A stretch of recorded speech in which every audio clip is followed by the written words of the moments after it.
Hello বন্ধুরা, wbporashona.com চ্যানেলে সবাইকে স্বাগত। আজ আমরা দশম শ্রেণীর বাংলার জ্ঞানচক্ষু গল্পের একটি গুরুত্বপূর্ণ প্রশ্নের উত্তর তোমাদের সাথে আলোচনা করব। তবে শুরুতেই জানিয়ে রাখতে চাই, wbporashona.com বাংলার প্রথম ডিজিটাল প্রশ্ন উত্তর সহায়িকা। পাঠ্য বিষয়ের বিভিন্ন প্রশ্নের উত্তর আলোচনা তোমরা যদি বিনামূল্যে পড়তে চাও তবে এখনই ভিজিট করো আমাদের ওয়েবসাইট wbporashona.com এ। লিংক ডেসক্রিপশন বক্সে দেওয়া রয়েছে। তোমরা যারা হোয়াটসঅ্যাপ ইউজ করো তাদেরকে বলছি, চাইলে আমাদের হোয়াটসঅ্যাপ চ্যানেলে জয়েন হয়ে যেতে পারো, তারও লিংক ডেসক্রিপশন বক্সে দেওয়া রয়েছে। আর তোমরা যারা এখনও আমাদের ইউটিউব চ্যানেলটাকে সাবস্ক্রাইব করোনি তাদেরকে বলছি, প্লিজ তাড়াতাড়ি সাবস্ক্রাইব করে পাশে থাকা বেল আইকনটা প্রেস করে দাও। তবে চলো আজকের আলোচনা শুরু করি। আজকের প্রশ্ন, জ্ঞানচক্ষু গল্পের বিষয়বস্তু আলোচনা করো। এটা খুব ইম্পর্টেন্ট। যে কোনো গল্প বা কবিতা, যে কোনো গল্প কবিতার ক্ষেত্রেই কিন্তু এই বিষয়বস্তু বা সারাংশ জানাটা ভীষণ ইম্পর্টেন্ট। তোমাদের আগেও বলেছি, যদি এই মেন ক্রাক্সটা বুঝে নিতে পারো তাহলে দেখবে এই ধরনের গল্পের বড় প্রশ্ন, কবিতার বড় প্রশ্ন লিখতে কিন্তু কোনো অসুবিধাই হবে না। তাই উত্তরটা প্রথম থেকে শেষ অবধি আলোচনা শুনবে, কোথাও স্কিপ করবে না। শুরু করছি আজকের আলোচনা। জ্ঞানচক্ষু কথার অর্থ কী? জ্ঞানচক্ষু মানে হচ্ছে জ্ঞানের চোখ, বা যদি আমরা এর মর্মার্থ বোঝার চেষ্টা করি তাহলে আমরা বুঝবো আমাদের বোধোদয় বা অন্তর্দৃষ্টির উন্মোচন। তার মানে আমরা সাদা চোখে অনেক কিছুই দেখি, যেগুলো আমরা রোজ দেখতে থাকি, কিন্তু সেগুলো আমাদের মনে করা প্রভাব ফেলে না। কিন্তু জ্ঞানচক্ষু এমন জিনিস যা আমাদের ভেতর থেকে পরিবর্তন করে দেয়। সেই রকম একটা বিষয় হচ্ছে জ্ঞানচক্ষু। কোনো বিশেষ কারণে, কোনো বিশেষ কিছু শিক্ষা লাভ করলে আমরা এই বিশেষ শব্দটা ব্যবহার করি। একজন লেখক বা স্রষ্টার কাছে কিন্তু তার সৃষ্টি একটা বিরাট বড় ভালোবাসা, একটা বিরাট বড় গর্বের ব্যাপার। তার মানে আমি ধরো লিখছি কিছু, তাহলে আমার লেখা আরও 5টা মানুষের পাঠ্য হয়ে উঠছে, এটা আমার কাছে একটা বিরাট বড় আনন্দের ব্যাপার। তোমরাও যদি কেউ কোনোদিন কোনো গল্প কবিতা লেখো বাড়িতে, তোমরা বুঝতে পারবে খুব আনন্দের হয় সেই জিনিসটা। এই কারণেই কিন্তু বিভিন্ন স্কুলে দেখবে ম্যাগাজিনের প্রচলন রয়েছে, যে হ্যাঁ পুজোর সময় বা কোনো একটা বছরের পার্টিকুলার সময় স্কুলের বিভিন্ন ছাত্রছাত্রীরা নিজেদের লেখা, বিভিন্ন নিজেদের সৃষ্টি ম্যাগাজিনে বের করে একটা বেশ আনন্দ পায়, যে আমার লেখা আমার স্কুলের বন্ধুরা পড়ছে বা আমার থেকে ছোট ভাই বোনেরা পড়ছে। এটা একটা কিন্তু খুব আনন্দের। সেই একই আনন্দ কিন্তু আমরা এই গল্পে দেখেছি, যে স্রষ্টার মনের মধ্যে সে একটা আনন্দ হয়েছিল। এখানে গল্পের মেন চরিত্র হচ্ছে তপন, তোমাদেরই বয়সী একটা ছোট্ট ছেলে। সে যখন মামার বাড়িতে গিয়েছিল, সে তার আগে অবধি জানতো না যে লেখক বলে যে ব্যাপারটা, সেটা যে বইতে যাদের নাম পড়ে তারা সাধারণ মানুষের মতোই সাধারণ মানুষ, তারাও কাজকর্ম করে, ঘুরে বেড়ায়। তাহলে এই ব্যাপারটার সাথে কিন্তু আলাপ হয়েছিল তপনের ওই মামার বাড়িতে গিয়েই। তাই তপনের কাছে স্রষ্টা ব্যাপারটা কিন্তু একটা অন্যরকম কিছু ছিল। এই তপন নিজেও কিন্তু বেশ লিখতে ভালোবাসতো। আমরা আরও পরবর্তী আলোচনায় বুঝতে পারবো তপন নিজেও কিন্তু একজন লেখক হতে চাইতো।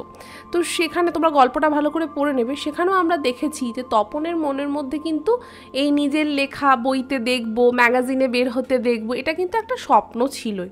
এবার তার যে ছোট মেশো, সে যখন লেখক তপন জেনেছিল, তখন কিন্তু তপন বুঝেছিল যে না, লেখকদেরও একটা স্বাভাবিক সাধারণ জীবন আছে, এবং এটা দেখে সে খুব উদ্বুদ্ধ হয়েছিল। তো যে কথায় মূলত ছিলাম সেটা বলি, স্রষ্টা কিন্তু তার সৃষ্টি সবার কাছে পৌঁছে দিতে পারলে খুব আনন্দিত হন, কিন্তু সেটা কিন্তু তার নিজের মাধ্যমে।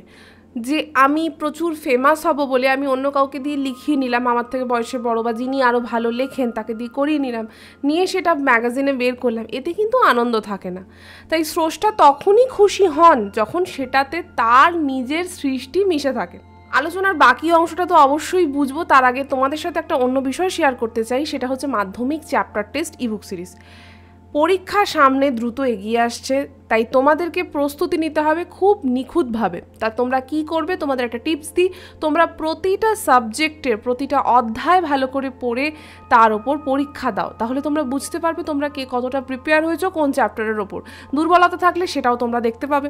কিন্তু এটা কিভাবে সম্ভব? সবসময় তো সবাই তোমরা টিউশন টিচারদের কাছে বা স্কুল টিচারদের কাছে এটা বলে উঠতে পারো না, বাবা মায়েদের কাছেও বলতে অস্বস্তি বোধ করো যে কীভাবে এই প্রিপারেশন নেবে। তাই তোমাদের আর চিন্তার কথা নেই, আমরা wbporashona.com তোমাদের জন্য নিয়ে এসেছি চ্যাপ্টার টেস্ট ইবুক সিরিজ। কি থাকছে? প্রতিটা সাবজেক্টের প্রতিটা অধ্যায় থেকে প্রশ্নপত্র, এবং এবং তার মডেল উত্তরপত্র। এটা কিন্তু সবথেকে ইম্পর্টেন্ট। তোমরা কোয়েশ্চেন পেপার অনেক দেখেছো বা দেখবেও, কিন্তু আনসার পেপার কিন্তু আমরা যেভাবে দিচ্ছি সেটা খুব কমই মার্কেটে রয়েছে। তাই তোমাদের এখানে কি করতে হবে, চটপট এই ইবুকগুলো কিনে নাও, কিনে তোমরা প্রতিটা অধ্যায়ের ওপর টাইমার চালাও, পরীক্ষা দাও, এবং কাউকে বলার দরকার নেই, মা বাবা টিচারদের কাউকে বিরক্ত করার দরকার নেই। নিজেরাই আমাদের দেওয়া উত্তরপত্রের সাথে তোমাদের নিজেদের উত্তরপত্রটা মিলিয়ে দেখে নাও তোমরা ঠিক কীরকম পরীক্ষা দিয়েছো। তাহলে তোমরা বুঝতে পারবে তোমাদের প্রস্তুতি কেমন, সেই ওয়াইজ তোমরা আরও প্রস্তুতি নেবে। তো যারা এখনই কিনতে চাইছো তাদেরকে বলছি, এখন কিন্তু একটা অফার চলছে, তাই তোমরা তাড়াতাড়ি আমাদের স্ক্রিনে দেওয়া নাম্বারটাতে হোয়াটসঅ্যাপ করো। দেখো 9614581033 এই নাম্বারে তোমরা কি লিখবে আমি কিনতে চাই মাধ্যমিক চ্যাপ্টার টেস্ট ইবুক সিরিজ।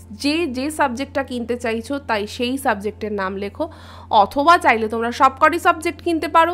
তোমাদের হোয়াটসঅ্যাপ পেলেই আমাদের টিম তোমাদের রেসপন্ড করবে, পেমেন্ট পেজ পাঠানো হবে, সেই পেমেন্ট কমপ্লিট করলেই এই ইবুকগুলো আমরা তোমাদেরকে হোয়াটসঅ্যাপে 24 ঘন্টার মধ্যে পাঠিয়ে দেবো। আরও যদি কিছু তোমাদের জিজ্ঞাসা থাকে তাহলে ওই একই নাম্বারে আমাদেরকে কল করতে পারো, তবে সোম থেকে শনি সকাল 11টা থেকে সন্ধে 6টার মধ্যে। ফিরে এলাম আবার আলোচনায়। আগেই বলছিলাম স্রষ্টার সৃষ্টির আনন্দ কিন্তু তখনই থাকে যখন স্রষ্টা সেই সৃষ্টি নিজে সৃষ্টি করে।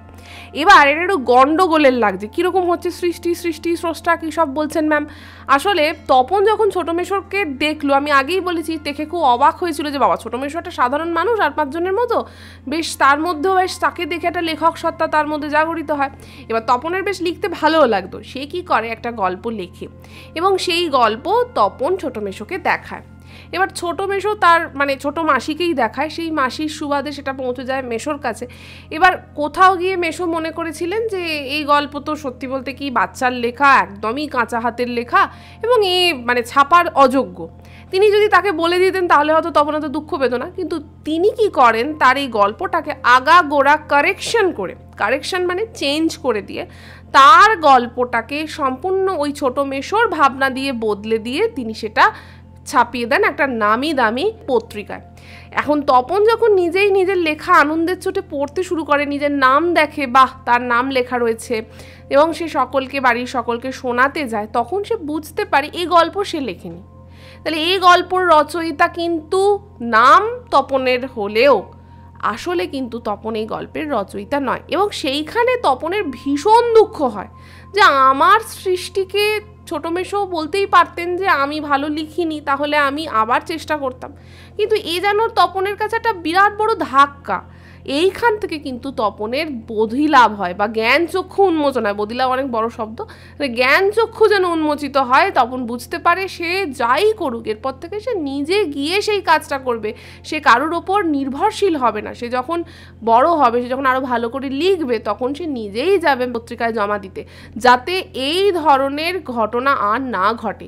এবং তার লেখা যদি খারাপ হয়, যদি তারা ছাপতে না চায় না ছাপবে, কিন্তু এই অপমান, এই দুঃখ তো তপনকে আর গ্রাস করতে পারবে না। তাই তপনের এই ঘটনার পরিপ্রেক্ষিতে তার মনের মধ্যে একটা পরিবর্তন আসে। সেই কারণে কিন্তু এই যে বিষয়বস্তু, এটাই কিন্তু তপনের এই গল্পের নামকরণের সার্থকতাও। জ্ঞানচক্ষু নামকরণটি সার্থক কিনা জানতে চাইলে কিন্তু এই একই উত্তর তোমাদের লিখতে হবে। তাই কোয়েশ্চেনটা যেটা আমি তোমাদের এখন বললাম সেটা কিন্তু ভালোভাবে গুছিয়ে তোমরা লিখো, তাহলে কিন্তু দেখবে পরীক্ষায় ভালো নম্বর পাচ্ছ। আজকের আলোচনা এইটুকুই, আবার ফিরে আসবো অন্য কোনো দিন অন্য কোনো পর্ব নিয়ে। ততক্ষণ তোমরা ভালো করে wbporashona.com এর ওয়েবসাইট আর ইউটিউব চ্যানেলে ঘুরে বেড়াও, ভালো করে পড়া করো। আবার ফিরে আসবো অন্য কোনো দিন, ততক্ষণ টাটা।